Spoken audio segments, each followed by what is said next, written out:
ថ្ងៃនេះជាថ្ងៃទី76ហើយដែលវីរៈកងទ័ពកម្ពុជាចំនួន18រូបត្រូវបានចាប់ខ្លួននិងដាក់ឲ្យស្ថិតក្រោមការឃុំឃ្លងរបស់យោធាថៃ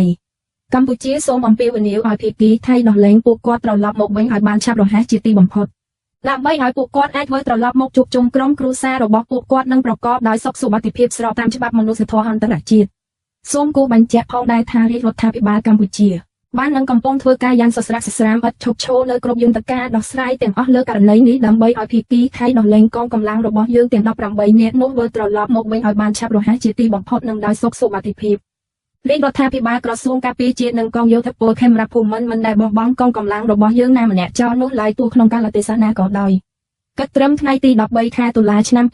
2025កម្ពុជាស្រឡាញ់សន្តិភាពការពារសន្តិភាពនិងធ្វើជាមិត្តភាពគ្រប់បណ្ដាប្រទេសនៅលើសកលលោក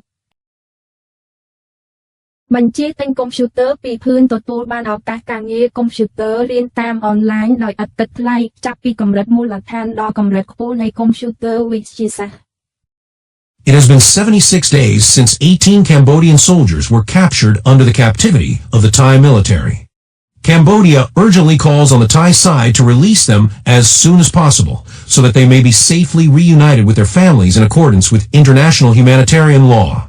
It must also be underscored that the royal government of Cambodia has been and will continue to make tireless efforts using all available mechanisms for Thai military to release and return our 18 soldiers as quickly and safely as possible. The royal government and the Ministry of National Defense and the Royal Cambodian Armed Forces will never abandon any of our troops under any circumstances. As of October 13th, 2025, Cambodia loves peace, protects peace, and is friendly to all countries in the world.